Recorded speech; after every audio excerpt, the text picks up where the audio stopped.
Hello mayam, Indigenous Manipuri foods na ahanba maktada mayambu taramna okchari. Ngasidi yerumgi mathel ama puduna lakjare khoi mayam mityeng taminarasi. Yerum thongbada changadaba machal khara sida leizare. Khamen sinbase aina achouba mari khak lauzare. Alu manga khak lauzare ko loina chamthokpa loizare yerumsu hauji haunaba tawrase. Alu hapchinjare yerum amuk hapjarage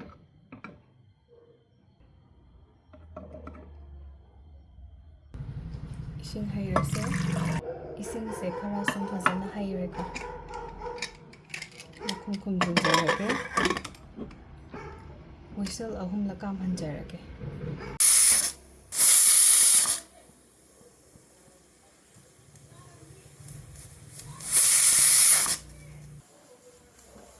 off tawjare nungsi thokpa ngairasiko pressure cooker gi pressure su loirabanina hojikti ising aying hapa kon amada mu transfer tawjarage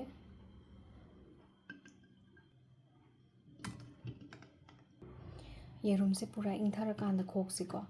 natra taragadi yerum se hekta magi skin do lawthokpada matong su hekta yawkidana ko hojikti yerum se ingabanina maku khokpa haujare maku je sumai loi khoktok pirase ko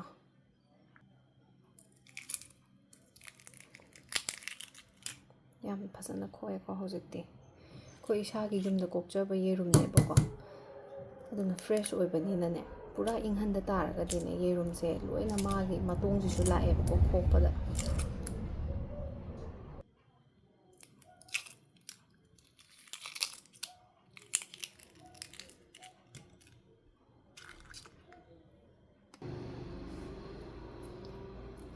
yerum khokpa loire alu amu khokjarage yerum se ina sumaina kha lenbi irake ko mathang mathang lelase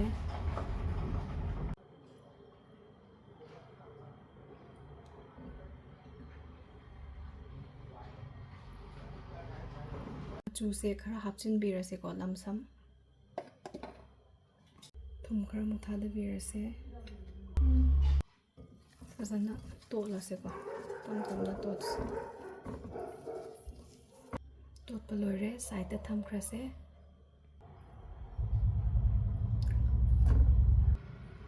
alu se khara khara chaw chaw ne khai birase ko khara matum yawanse sumai ne khai birase side amada tham khrase khang ama laurase aduga injang thongmada changgadab thau changdo adudo hairase ko yerum do khara taw thokse acha thau oina laujare munba ngairase thau mole yerum mathang thada cherase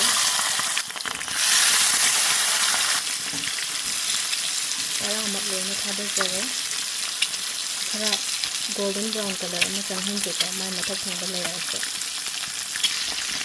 minute ama ni leiraga sum kha inthoga check taise ko natra diyan ka hi ka sim kana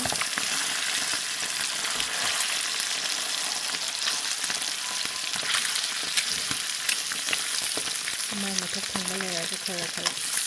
color lakpa hore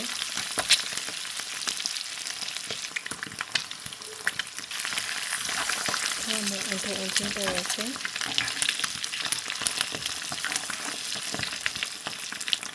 color se laabanina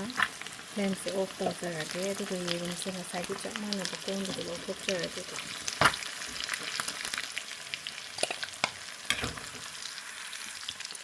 lo thokpa matamda thau se piramo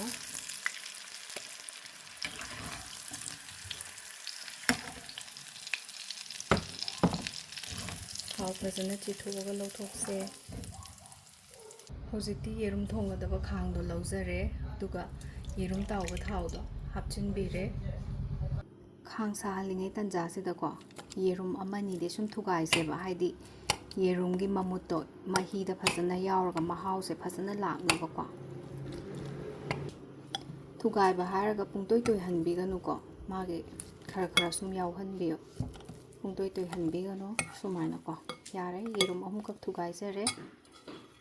ꯃꯔꯣꯏ ꯉꯧꯅꯕ ꯇꯧꯔꯁꯦ ꯇꯦꯖꯄꯇꯥ ꯊꯥꯗꯖꯔꯦ ꯇꯤꯜꯍꯧ ꯊꯥꯗꯖꯔꯒꯦ ꯉꯥꯛꯇꯪ ꯑꯣꯠꯂꯁꯦ ꯃꯥꯒꯤ bubbles ꯈꯔ ꯇꯥꯔꯤꯁꯦ ꯉꯁꯥꯏꯒꯤ ꯌꯦꯔꯨꯝ ꯇꯥꯎꯈꯤꯕꯗꯨꯅꯀꯣ ꯃꯍꯥꯎ ꯌꯥꯝꯅ ꯂꯩꯗꯣꯏꯅꯤ ꯌꯦꯔꯨꯝ ꯇꯥꯎꯕꯗ ꯁꯤꯖꯤꯟꯅꯕ ꯊꯥꯎꯗꯣ ꯁꯨꯝ ꯁꯤꯖꯤꯟꯅꯕꯤꯌꯣ ꯃꯔꯣꯏꯁꯦ ꯈꯤꯇꯪ ꯀꯥꯂꯝ ꯇꯧꯍꯜꯂꯁꯦ ꯐ꯭ꯂꯦꯝꯁꯦ ꯈꯔ ꯂꯩꯊꯔꯒꯦꯀꯣ ꯁꯤꯗ ꯕꯕꯜꯁ ꯀꯥꯕꯅꯤꯅ ꯃꯔꯣꯏꯗꯣ ꯊꯥꯡꯒꯠꯂꯒ ꯌꯦꯡꯗ꯭ꯔꯗꯤ ꯌꯥꯗꯦꯕꯀꯣ ꯌꯥꯔꯅꯤ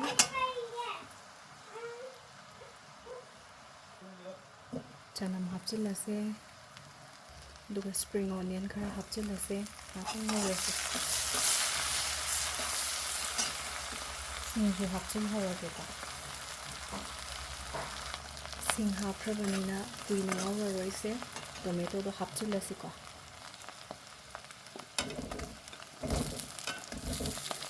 ꯃꯣꯔꯣꯛ ꯑꯇꯦꯛꯄꯁꯤꯁꯨ ꯍꯥꯞꯆꯤꯜꯍꯧꯔꯒꯦ ꯃꯩ ꯂꯩꯈꯠꯂꯁꯦ ꯊꯨꯝꯁꯨ ꯊꯥꯛꯆꯍꯧꯔꯒꯦ ꯊꯨꯝ ꯊꯥꯛꯄ ꯃꯇꯝꯗ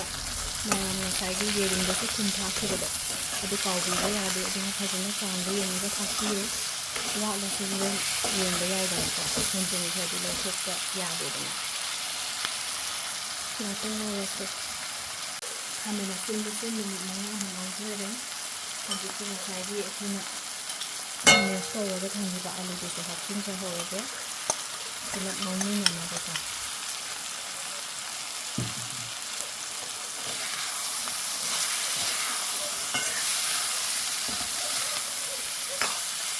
ꯉꯥꯛꯇꯪ ꯊꯝꯈꯤꯁꯤꯀꯣ ꯁꯤꯒꯤ ꯇꯟꯖꯥꯁꯤꯗ ꯃꯔꯨ ꯃꯔꯥꯡ ꯍꯥꯞꯆꯤꯜꯍꯧꯔꯁꯦ ꯖꯤꯔꯥ ꯄꯥꯎꯗꯔꯁꯦ ꯌꯥꯝꯗꯕꯤꯗ ꯈꯔ ꯆꯥꯏꯁꯤꯟꯖꯔꯦ ꯈꯤꯇꯪ ꯑꯣꯠꯂꯒꯦ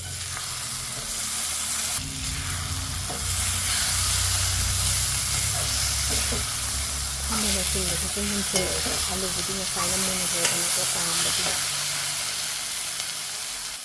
ꯈꯥꯃꯦꯟ ꯑꯁꯤꯟꯕ ꯃꯨꯟꯁꯤꯜꯂꯛꯑꯕꯅꯤꯅ ꯑꯩꯈꯣꯏ ꯉꯁꯥꯏꯒꯤ ꯌꯦꯔꯨꯝꯗꯣ ꯍꯥꯞꯄꯤꯔꯁꯦ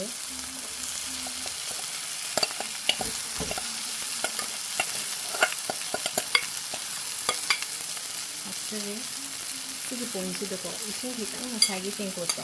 ꯑꯗꯨꯗ ꯇꯦꯡꯁꯤꯟꯖꯒꯦ ꯉꯁꯥꯏꯒꯤ ꯑꯩꯈꯣꯏꯅ ꯌꯦꯔꯨꯝ ꯇꯣꯠꯈꯤꯕꯗꯣ ꯃꯔꯨ ꯃꯔꯥꯡ ꯇꯧꯔꯒꯀꯣ ꯍꯥꯞꯆꯔꯦ ꯈꯔ ꯀꯞ ꯇꯪꯈꯥꯏꯃꯨꯛꯀꯤ ꯆꯥꯡꯗ ꯍꯥꯞꯆꯔꯦꯀꯣ ꯃꯤꯅꯤꯠ 2ꯃꯨꯛ ꯉꯧꯈꯤꯁꯦ ꯃꯍꯤ ꯍꯥꯞꯇꯕꯤꯗꯀꯣ ꯍꯥꯞꯄꯤꯕ ꯃꯍꯤꯁꯦ ꯀꯪꯁꯤꯜꯍꯟꯈꯤꯁꯦ ꯃꯍꯤꯁꯦ ꯍꯧꯖꯤꯛꯇꯤ ꯀꯪꯁꯤꯜꯂꯛꯑꯦꯕ ꯑꯗꯨꯅ ꯑꯩꯈꯣꯏ ꯃꯍꯤ ꯍꯥꯞꯅꯕ ꯇꯧꯔꯁꯦ ꯈꯥꯃꯦꯟ ꯑꯁꯤꯟꯕꯁꯦ ꯄꯨꯔꯥ ꯃꯨꯜꯂꯦ ꯍꯧꯖꯤꯛꯇꯤ ꯃꯍꯤꯗꯤ ꯃꯌꯥꯝꯒꯤ ꯑꯄꯥꯝꯕ ꯆꯥꯡꯗ ꯁꯨꯝ ꯍꯥꯞꯄꯤꯌꯣꯀꯣ ꯑꯩꯗꯤ ꯈꯔ ꯅꯪ ꯂꯥꯎꯅ ꯊꯣꯡꯉꯒꯦ ꯃꯍꯤ ꯌꯥꯝ ꯍꯥꯞꯆꯔꯔꯣꯏ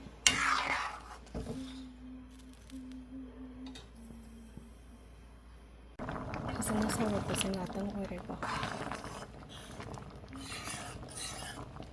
ꯃꯤꯅꯤꯠ 1ꯒꯨꯝꯕꯒ ꯁꯧꯍꯟꯈꯤꯒꯦ ꯒꯔꯝ ꯃꯁꯥꯂꯥ ꯊꯥꯛꯆꯔꯒꯦ ꯐꯗꯤꯒꯣꯝꯁꯨ ꯆꯥꯏꯁꯤꯟꯖꯔꯦ ꯑꯣꯠꯄꯤꯔꯁꯦ ꯊꯥꯡꯗꯅꯕ ꯇꯧꯔꯒꯦꯀꯣ ꯄ꯭ꯂꯦꯇꯤꯡ ꯇꯧꯖꯔꯛꯑꯒꯦ ꯑꯗꯨꯗꯤ ꯉꯁꯤ ꯑꯩꯒꯤ ꯈꯨꯊꯣꯡꯁꯦ ꯃꯌꯥꯝꯁꯨ ꯁꯣꯏꯗꯅ ꯌꯨꯝꯗ ꯇ꯭ꯔꯥꯏ ꯇꯧꯔꯒ ꯑꯝꯇ ꯌꯦꯡꯕꯤꯌꯨ ꯑꯗꯨꯒ ꯃꯌꯥꯝ ꯍꯥꯎꯋꯤ ꯍꯥꯎꯇꯦ ꯀꯃꯦꯟꯗ ꯍꯥꯏꯕꯤꯔꯝꯃꯣ ꯚꯤꯗꯤꯑꯣ ꯑꯁꯤꯕꯨ ꯄꯥꯝꯕꯤꯕ ꯇꯥꯔꯒꯗꯤ ꯂꯥꯏꯛ ꯑꯃꯇꯪꯁꯨ ꯅꯝꯕꯤꯔꯝꯃꯣ ꯃꯊꯪꯒꯤ ꯕ꯭ꯂꯣꯛꯇ ꯑꯃꯨꯛ ꯎꯅꯔꯁꯤ ꯃꯌꯥꯝ ꯈꯨꯔꯨꯝꯖꯔꯤ